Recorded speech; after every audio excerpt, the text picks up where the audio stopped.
Ousmane Sonko, né le 15 juillet 1974, est un homme politique sénégalais et ancien haut fonctionnaire des impôts, actuellement Premier ministre du Sénégal depuis avril 2024. Figure emblématique de la vie politique sénégalaise, il est notamment connu pour avoir dirigé le PASTEF. Il est actuellement Premier ministre du Sénégal. PASTEF signifie Patriote africain du Sénégal pour le travail, l'éthique et la fraternité. Ce parti a été dissous par le gouvernement en juillet 2023, mais reste la principale force politique sous la direction de Sonko aujourd'hui. Il est un proche allié du président sénégalais actuel, Bassirou Diomaye Faye. Sonko a désigné Faye comme candidat à l'élection présidentielle de 2024 après avoir été lui-même disqualifié. Sonko est arrivé 3e à l'élection présidentielle de 2019. En 2024, son successeur désigné, Faye, remporte l'élection présidentielle et nomme Sonko Premier ministre. Sa carrière politique est marquée par des batailles juridiques et des manifestations de masse.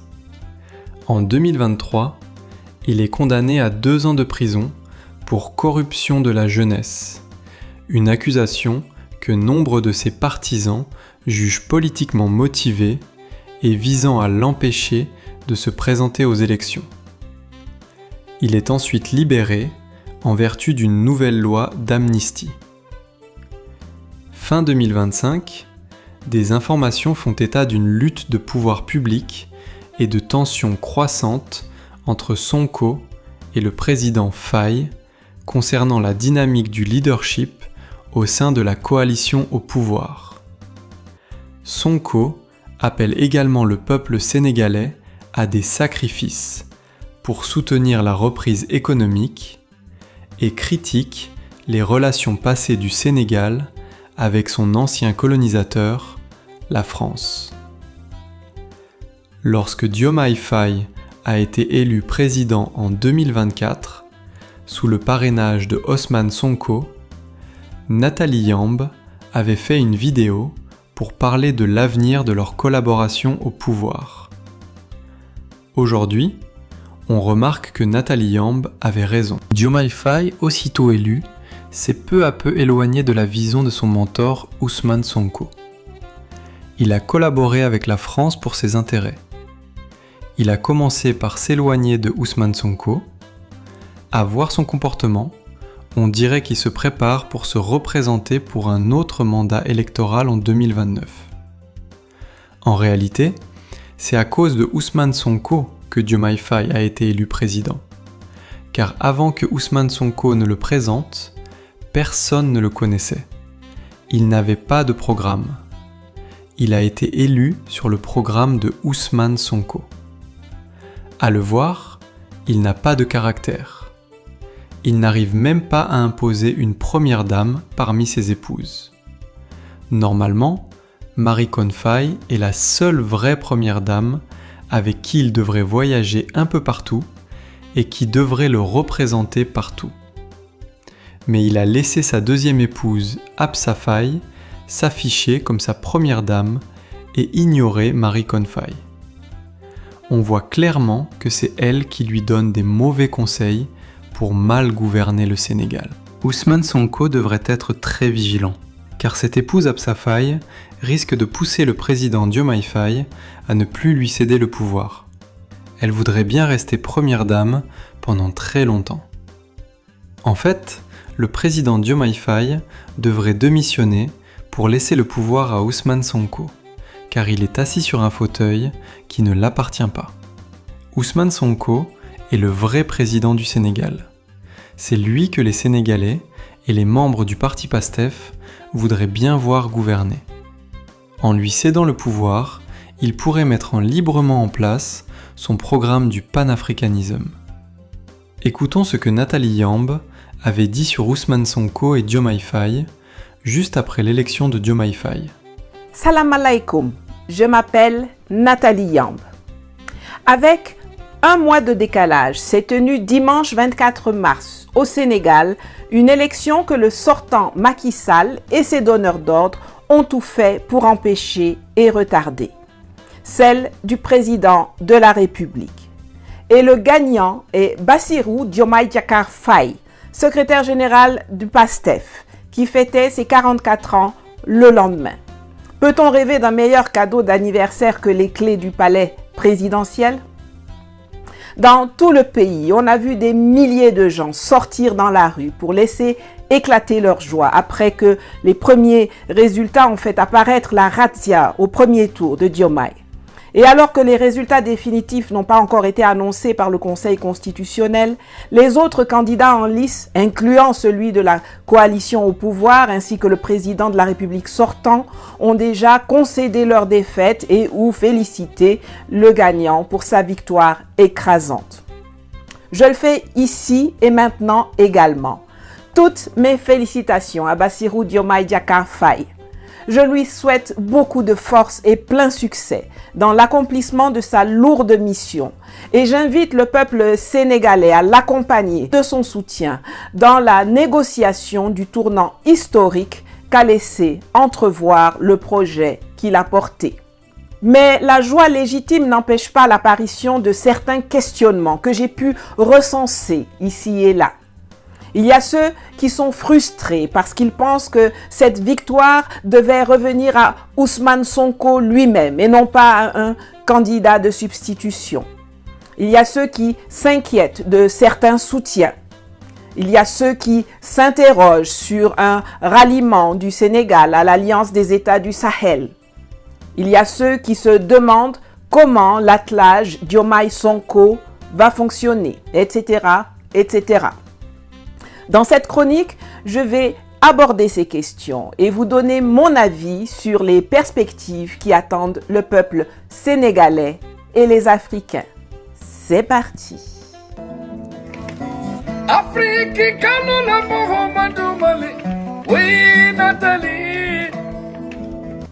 Tout d'abord, je veux féliciter le peuple sénégalais. Cette victoire, c'est avant tout la sienne.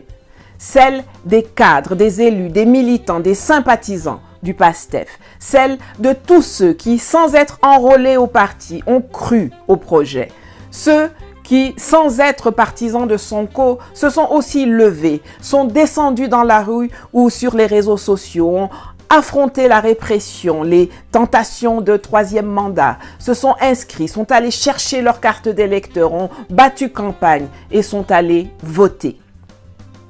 C'est aussi la victoire de nos martyrs, tués par les forces et les milices aux ordres de l'agent local du système France-Africain. Le peuple a parlé. Rendons gloire au peuple. Vous le savez, ça fait des années que je soutiens mes amis de PASTEF et du collectif Frappe France Dégage, de celui que j'appelle affectueusement mon voisin et camarade Guy Marius Sagna, pour sortir le Sénégal des griffes de la France-Afrique.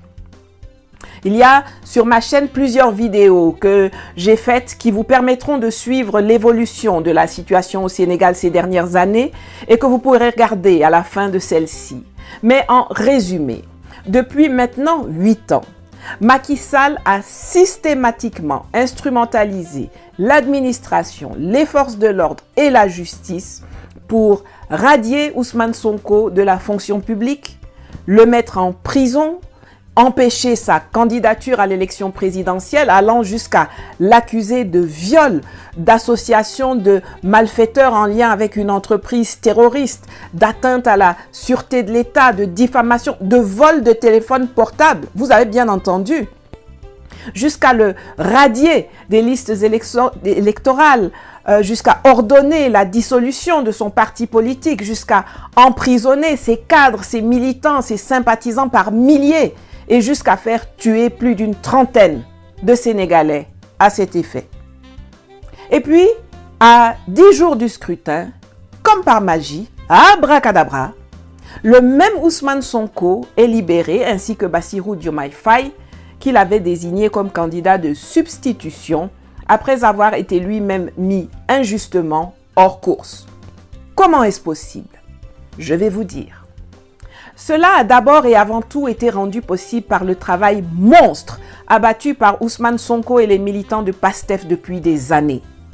D'une part, à travers l'élaboration et la diffusion sans relâche d'un projet de société qui prend en compte l'intérêt premier des populations et non celui des puissances étrangères et institutions extérieures.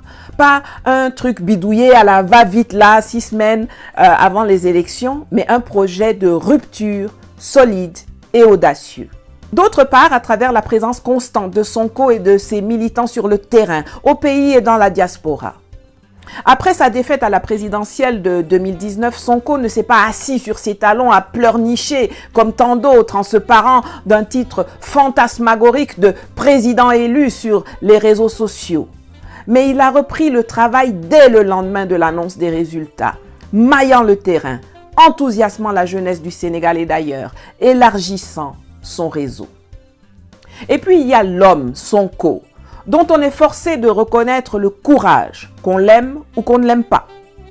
Contrairement à son copain tchadien Cheikh Masra qui demande aux gens d'aller voter pour lui alors que lui-même fuit pour se cacher dans les jupes du département d'État américain, Sonko est resté et s'est toujours mis au devant du peuple pour le protéger, même si cela signifiait qu'il soit humilié, maltraité, emprisonné, ainsi que sa famille.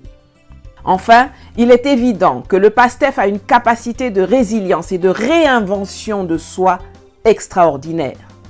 Ils ne sont pas nombreux, les partis politiques capables de continuer à fonctionner et même à lancer une campagne électorale présidentielle avec une bonne partie de son leadership en prison, dont le président candidat naturel du parti et le candidat de substitution, dans un contexte de musellement violent. Niveau résilience, ça me rappelle l'ANC d'Afrique du Sud. Cet ensemble de choses a fait que jusque dans les officines occidentales, jusqu'au Palais du Plateau, à Abuja, à Paris, Washington, les sondages étaient sans appel. Malgré la tentative de coup d'État constitutionnel de Macky Sall pour tenter de réintégrer au forceps Karim Wade, le candidat préféré de son boss Macron, malgré la répression sauvage, malgré l'instrumentalisation de l'appareil de l'État, malgré les armes distribuées aux nervis du régime, malgré tout ça, les sondages établissaient sans aucun doute, à minima, la présence de la coalition Diomaye président au deuxième tour. Alors entre en jeu la deuxième composante qui explique la razzia électorale pour Diomaye, avec une victoire au premier tour malgré la présence de 18 autres candidats sur les bulletins de vote. Cette deuxième composante, c'est un deal. Tout comme pour la libération de Nelson Mandela le 11 février 1990, celle de Sonko et de Bassirou s'est accompagnée de deals. La question est de savoir avec qui et quelle en est la teneur. Je ne vais pas prétendre que je sais, mais je peux vous dire avec certitude qu'il y a 4 entités qui avaient besoin de négocier avec la paire Faye-Sonko. Il s'agit d'abord et de toute évidence de Macky Sall pour gérer l'après-pouvoir. La deuxième, c'est la France, également une évidence, puisque c'est elle qui a le plus à perdre avec une sortie du Sénégal de l'UEMOA et du franc CFA, dont Dakar héberge le siège de la Banque centrale. Le ralliement en dernière seconde de son candidat Karim Wade ainsi que la bienveillance des médias france-africains est un indicateur. La troisième entité est intimement liée à la France, c'est la CEDEAO. Si le Sénégal décide de rejoindre l'AES, c'est la mort instantanée. Et enfin, la quatrième entité qui avait besoin de négocier, c'est les États-Unis. Le Sénégal est le siège des principales institutions onusiennes pour l'Afrique de l'Ouest, comme l'UNESCO, l'UNICEF, le PAM, l'UNHCR, l'UNOWAS. Mais surtout, en compétition géopolitique avec la Chine et la Russie et à la recherche d'un siège africain en Afrique de l'Ouest pour le commandement militaire américain en Afrique, qui est jusqu'ici basé à Stuttgart, en Allemagne, les USA préfèrent nettement composer avec des réformateurs comme Sonko plutôt que de laisser le cancre Macron continuer d'instaurer le chaos dans ce pays stratégique du Golfe de Guinée, non seulement parce qu'il est nouvellement producteur de pétrole et de gaz, mais aussi parce qu'il est un des points de départ d'une vague migratoire en direction des États-Unis qui est centrale au sein du débat politique américain en cette année électorale. Un deal, c'est une négociation. Quand vous entamez les pourparlers, vous savez qu'il y a des choses sur lesquelles vous allez lâcher du lest, que vous allez abandonner. Et puis il y a des choses sur lesquelles vous serez intransigeant, auxquelles vous ne renoncerez pas. Négocier est une démarche légitime en politique. La question est de savoir qu'est-ce que Ousmane Sonko et Bassirou Faye ont peut-être accepté d'abandonner. Le temps nous le dira. L'exercice du pouvoir est différent de la conquête du pouvoir ou de son commentaire. Bassirou n'a pas encore prêté serment et dans les premières semaines, il faudra prendre connaissance des dossiers, découvrir tout ce qui a été caché, faire l'étude du réel, réadapter le programme à la réalité et gérer une administration et des forces armées confortablement installées depuis plus de 60 ans dans le système france-africain. Laissons-leur un peu de temps avant de juger et de les accuser de trahison, même si, quel que soit lambda, la vigilance est de mise. Ce n'est pas tant les paroles qu'ils prononcent là ces jours-ci qui doivent nous inquiéter, que les actes qu'ils posent ou les gens qu'ils fréquentent. J'ai toujours regardé avec beaucoup d'appréhension la proximité entre Sonko et Succès Masra, cet individu sans scrupules qui marche joyeusement sur les cadavres de ses militants, des opposants et des Tchadiens pour satisfaire à tout prix son désir de pouvoir. Succès Masra, c'est le pion affiché des Occidentaux, tout comme le Nigérien Ibrahim Yakuba qui croupit fort heureusement en prison pour l'instant après avoir encouragé une intervention militaire française contre le peuple du Niger. Ou bien l'autre zozo permanent des médias france-africains, Oumar Mariko du Mali. Et c'est avec ces trois énergumènes que Sonko a créé en 2019 une alliance baptisée Inter-Africaine Progressiste, que visiblement Paris et Washington ont décidé d'utiliser pour l'établir comme la version politique d'un panafricanisme compatible avec la France-Afrique, comme si cela pouvait exister. Je vous expliquerai dans une autre vidéo comment la France s'organise pour tenter de phagocyter l'élan panafricain qui l'éjecte du continent. Mais en attendant, je vous rappelle un adage bien connu. Dis-moi avec qui tu marches, je te dirai qui tu es. La présence de Ousmane Sonko au sein de ce marigot france-africain nouvelle génération est à minima incongrue. Il n'y a que deux façons de bouter les ennemis du bien-être des populations africaines hors de nos palais présidentiels. Soit par le biais d'une armée de militaires patriotes qui prennent leurs responsabilités, soit par le biais d'un peuple exigeant et engagé qui porte à sa tête et dans ses institutions des patriotes civils audacieux, intègres et déterminés à la rupture. Les alliances, les compromis, les manœuvres en coulisses appartiennent au jeu normal de la politique. Mais n'oubliez jamais que le peuple sénégalais a parlé et qu'il parlera toujours quand ce sera nécessaire. Concernant ceux qui voient le Sénégal rejoindre l'Alliance des États du Sahel, je voudrais tempérer leurs ardeurs. C'est vrai que Ousmane Sonko avait promis que s'il était élu en 2024, il enverrait les soldats sénégalais appuyer leurs frères sahéliens pour combattre le terrorisme. Je me permets de féliciter nos frères maliens, de leur dire qu'ils font notre fierté, de les encourager à rester dans ce siège, d'encourager le président Assimi Goïta, parce qu'il n'a pas perdu la face. C'est ceux qui voulaient l'humilier qui aujourd'hui sont obligés d'aller à Bamako manger du fognon. Donc il n'a pas à rougir. Et nous lui disons que nous l'encourageons et qu'il doit continuer à rester très proche de son peuple.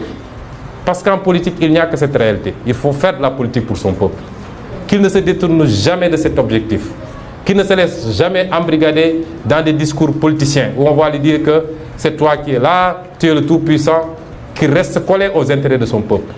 Ils gagneront cette guerre contre la gangrène djihadiste par la grâce de Dieu et par les efforts des Maliens. et par les efforts de tous les Africains. Si ce problème n'est pas réglé jusqu'en 2024, nous avons vu que Macky Sall a rapatrié les quelques éléments sénégalais qui étaient là-bas. Puisqu'ils n'étaient pas là-bas en tant que Sénégalais, ils étaient là-bas parce que la France lui avait demandé d'amener des troupes. Mais si ce problème n'est pas réglé jusqu'en 2024, si nous sommes élus président de la République, nous dépêcherons des troupes pour soutenir nos frères maliens et en finir avec cette gangrène. Qu'ils tiennent bon et qu'ils restent dans la dignité qu'on connaît. Mais ce n'est pas Ousmane Sonko qui a été élu. Et dans sa première prise de parole officielle depuis la fin du scrutin, Bassirou Faye s'est empressé de demander au pays de l'AES de revenir dans la mafia régionale qu'on appelle CEDEAO. Comme je viens de vous le dire, il ne faut pas surinterpréter ces paroles. Par contre, je vous l'ai déjà dit à plusieurs reprises, l'intégration à l'AES doit se faire sur la base d'une vision souverainiste et multipolaire partagée et sur des prérequis non négociables. L'un d'entre eux est qu'aucun pays ayant sur son sol des bases ou une forte présence militaire française ne peut intégrer l'AES. Or, la fermeture de la base militaire française n'est pas encore à l'ordre du jour au Sénégal. Et puis, il faut aussi rappeler que même si elle est en train d'évoluer vers une confédération puis une fédération à terme, à la base, l'Alliance des États du Sahel a été créée comme une coalition de défense et de sécurité de 3 pays confrontés depuis 12 ans à des attaques terroristes et ayant de ce fait perdu le contrôle d'une partie de leur territoire, ce qui n'est pas le cas du Sénégal. Donc, de ce côté-là, patience. Ceci ne devrait pas empêcher la conclusion d'accords bilatéraux entre les différents protagonistes. Bien sûr, il y aura des écueils. Je vous l'ai déjà dit, la Maison France-Afrique est construite sur 4 piliers. Le Sénégal est le pilier administratif et intellectuel. La Côte d'Ivoire et le Gabon sont les piliers économiques, l'un en Afrique de l'Ouest, l'autre en Afrique centrale. Et le Tchad est le pilier militaire du système. Avec l'arrivée du projet PASTEF à sa tête, c'est comme si on a commencé à s'attaquer à quelques grosses pierres angulaires du pilier Sénégal. On n'a pas encore sorti les engins de démolition et les bâtons de dynamite, mais même les coups de masse et de burin fragilisent l'édifice. Les discours ont été faits et les engagements ont été pris par Ousmane Sonko. Mais aujourd'hui, c'est Bassirou Diomaye Diakhar Faye qui a été élu. Sonko, c'est un livre qui a laissé des traces. Bassirou, c'est une page vierge qui va commencer à se remplir. L'exercice du pouvoir fait ressortir le vrai caractère des gens. Et même avec les meilleures intentions, il met à l'épreuve les amitiés les plus solides. L'histoire est émaillée d'exemples. Je ne sais pas ce qui a motivé le choix de Bassirou comme candidat de substitution par Sonko. Mais ce que je sais, c'est que le pouvoir présidentiel en régime présidentialiste, c'est un fauteuil, pas un canapé. C'est une place. Une, pas 2, pas 3. Pas 6. Et ce que les Occidentaux savent faire de mieux, en dehors de financer le terrorisme, c'est diviser les Africains. C'est dans leur ADN, c'est leur marque de fabrique. Ils vont travailler à distendre le lien entre Sonko et Diomaye. Un autre écueil, c'est l'exigence non négociable d'une indispensable justice dans le contexte d'une nécessaire réconciliation. La réconciliation ne veut pas dire que personne ne paye rien. Des gens sont morts. Leurs familles doivent obtenir justice. Tous les pays qui ont essayé de passer par pertes et profits la justice sont instables jusqu'à ce jour. Un autre écueil, ce sont les tonnes d'armes que Macky Sall a fait entrer et distribuer à des nervis et à je ne sais qui pour tenter de se maintenir au pouvoir et qu'il va falloir tracer, identifier si on veut éviter que les Français n'en fassent des terroristes le jour où la politique de Diomaye leur déplaira de trop, comme elle l'a fait partout où sa mainmise a été remise en question. Mais aucun écueil n'est insurmontable pour qui fait preuve de volonté et de détermination. Dans quelques jours, Bassirou prêtera serment comme 5e président de la République du Sénégal et formera son premier gouvernement. Ceux qui me suivent depuis des décennies savent que je déteste profondément les gouvernements d'union / de réconciliation dont beaucoup d'Africains semblent raffoler et qui sont l'une des causes de la stagnation de nos pays. Dans les gouvernements d'union, chacun vient chercher sa part de gâteau personnel et les moyens de financer son propre parti politique ou sa propre association au lieu de travailler pour l'intérêt général. Quelles que soient les manœuvres qui ont eu lieu en coulisses, les Sénégalais sont sortis par millions pour élire Bassirou sur la base d'un projet élaboré et de promesses faites depuis des années par Ousmane Sonko et le PASTEF, dont Bassirou est militant des premiers jours. À l'heure où ce projet de société doit être transformé en programme de gouvernement, tous ceux qu'il lui plaira d'appeler à ses côtés devront avoir comme mission et motivation la mise en œuvre de ce programme promis aux Sénégalais. Quand il y a des élections en Allemagne, par exemple, on attend parfois 3 mois, parfois 6 mois avant que le gouvernement ne soit formé. C'est parce que pendant ce temps-là, les partis politiques qui vont constituer la coalition au pouvoir discutent et s'entendent sur chaque point du programme de gouvernement. Or, nous, on forme des coalitions autour d'une personne avant même de discuter d'un programme. La plupart du temps d'ailleurs, dans beaucoup de pays africains, les gens ne prennent même pas la peine d'élaborer un projet et les électeurs s'en fichent royalement, car pour eux, le vote est motivé par l'instinct tribal, clanique ou par l'appel du ventre. Les hommes politiques ont trop souvent tendance à trahir le peuple. Les Sénégalais le savent. Ils ont subi de plein fouet l'illusion d'une démocratie électoraliste au sein du même système france-africain où la marionnette est changée, mais le marionnettiste demeure le même. En 2000, ils avaient fondé leurs espoirs sur Abdoulaye Wade. Alors, le peuple sénégalais a parlé. Mais quand il s'est rendu compte que celui-ci avait déraillé, il a de nouveau parlé en 2012 en donnant sa chance à Macky Sall. En 2024, les Sénégalais ont payé trop cher pour se laisser facilement voler leurs espoirs par des forces tapies dans l'ombre ou des politiciens adeptes du reniement. Ils doivent faire preuve de patience, certes, mais aussi de vigilance et d'exigence pour que l'élection de Bassirou Diomaye Diakhar Faye ne soit pas une énième alternance, mais plutôt une alternative au système existant depuis De Gaulle, Foccart et Senghor. Moi, Nathalie Yamb, dont l'ancêtre s'appelle Ngingom, je peux savourer cette victoire du projet PASTEF parce que je sais qu'il y a des sentinelles qui veillent et qu'on appelle le peuple sénégalais. C'est à lui que revient le dernier mot. Les martyrs nous regardent. Le peuple a parlé et il parlera toujours.